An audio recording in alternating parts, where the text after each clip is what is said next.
Jim Monaghan here at 105.5 WDHA. And another Jim joins me. He is noted rock journalist Jim Sullivan. Good morning and welcome. Good morning, Jim.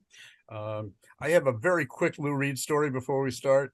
Okay. Lou, in his songs, he used the word Jim a lot, the name Jim. And I remember asking this in the Heroin, the song. He writes about all the Jims in this town, everybody putting everybody down. And I asked him about that. I said, well, I've never heard that. What the hell's a Jim? And he said, it's just a word I made up. There you Well, go. it's There you Jim go. and it's Jim this It's morning Jim. here Yeah. to paraphrase Lou Reed, if you will. There you go. Backstage and Beyond, complete volumes 1 and 2 combined. 45 years of rock chats and rants. It's an amazing collection of some wonderful stories. Jim, let me ask you to start. Who was the most challenging that you spoke to for this book over the course of the years? You mean difficult to talk to? Let's see. Well, let's say Johnny Rotten, certainly, John Lydon, at various points. We did get on well, but he has a persona, and it can be abrasive and acerbic. So there was sort of getting over a hump, certainly, to be able to converse with him. That was in the early days. I think later we established ourselves pretty well, and it was fine. Morrissey would be one as well. Not an easy man to talk to, and both antagonistic and defensive at times. Um, Kiss, the guys in Kiss, sometimes same sort of thing.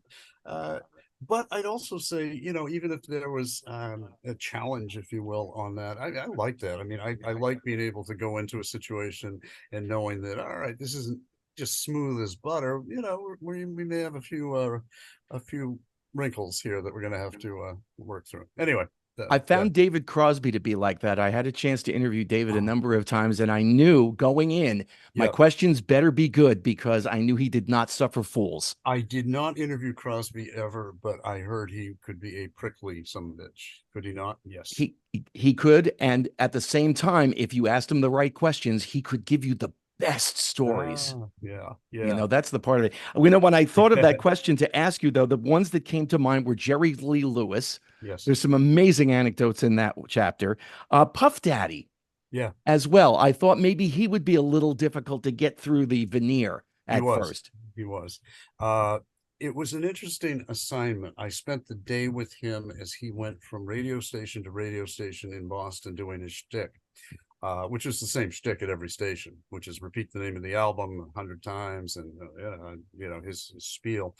But what I did was, I mean, I rode in the van or the limo, whatever it was, with his entourage, and he turned it on and off. I mean, when he was on camera or on air, boom, and when he was off, silence. And my job, in some ways, was to kind of penetrate the silence and get things from him that were not just radioable quotes, and radioable selling points. I did, I think, to some extent. There's some tough stuff in there. I mean, we know where Puff Daddy's at now with things that have been alleged, pretty serious stuff.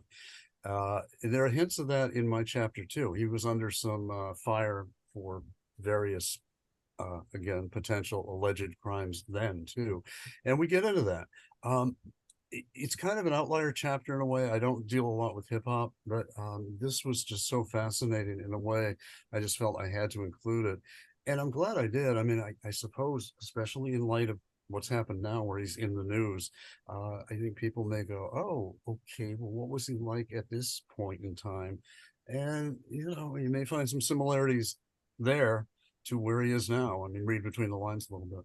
One So, of the most revealing chapters in the book is the one with Warren Zevon, which mm, you really got, I think, to the heart and the essence of what that man was all about, Jim.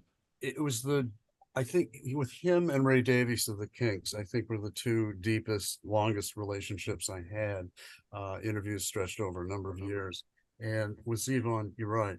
Um, and I talked to a number of people who were his friends and collaborators. The writer Carl Hyacin, for instance, who had a very good take on the latter part of Warren's life, uh, which was not too pretty at all. Uh, I saw him in many different phases. First time I saw him, he was performing and drunk at the Berkeley Performance Center in Boston. And the next time I met him a couple of years later, I reminded him of that performance. He didn't remember it. And I said, we met backstage briefly, and he went, yeah, I was drunk, I don't know. And so I met him in his mostly pretty much his recovery phase. And he was, I mean, extremely candid, extremely wry, funny, uh, and very good at analysis of his own work and others. And I actually, one of the funniest bits is just this really quick exchange we had. We were having lunch at Musso and Frank in LA, and we sat down to order, and I ordered a beer. And then after ordering the beer, I realized, oh Jesus, he's a recovering alcoholic. Maybe you're not supposed to drink alcohol in front of recovering alcoholics. And I said, oh geez, Warren, should I not have done that? He goes, yeah, Jim, you ordering a beer is really going to make me start drinking again. It was like, great, fine, thanks. Anyway. There are two quotes in the book, one from Pete Townsend and one from Ringo Starr, that are very, very similar. There's a story of Pete taking his kids around to where he wrote various songs, like Yeah, My yeah, Generation, yeah, and the kids in the back of the car calling him a boring old man, and yes, Ringo saying, "We grow old, we miss what we loved when we were young," which I think yeah, speaks in both ways to our affection for the music that we grew up with. We want to yeah, see Led Zeppelin, some of us do at least. We want to right, know why REM hasn't reformed. What about Talking Heads? That whole thing. We want to be able to relive our youth. yeah. And I do that, I guess, to an extent in this book, no question about that. And in the intro to the book, I kind of backtrack and saying, you need to live for today, as the Grassroots song went. Live in the moment. That's all you've got today. Hopefully tomorrow, right? But there is this history, and so I almost kind of semi-apologetically say, live in the moment. But here, let me take you back to some wonderful times, some controversial times, problematic, uh, exciting, and it was a trip to go back through all that as a writer and to rediscover things I'd written, notes I had, put them together, refashion them, and I hope the reader, enjoys that journey, whether they know the band or whether they just see the name and go, "Geez, I've heard of them." Um, Let me see what they're all about. And that's kind of it. I mean, I think some of the names might draw you in, and then some of the others you may not have heard of. And hopefully you'll just kind of go, that was good. I'll keep going. Backstage and Beyond Complete, volumes 1 and 2 combined. Trouser Press is where you can find it. Now, listen, we've talked enough about the book. Yeah, Let's talk Red Sox. go ahead. I can be happy now. Yeah, because we're on a roll. I was at the game last night, as a matter of fact, and they were at, what was it, 11-2 after 2 innings. And the friend I was with, Tim Miller, is a former editor of mine. We hadn't seen each other in a little while. It was like, well, we're watching the game, but now the game is kind of a backdrop.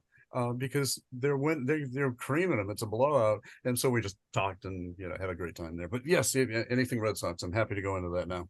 Being here in the shadow of New York City, Yes. watching the Red Sox take 4 of 6, it's been a lot easier as a Red Sox fan. I'm telling you, Jim.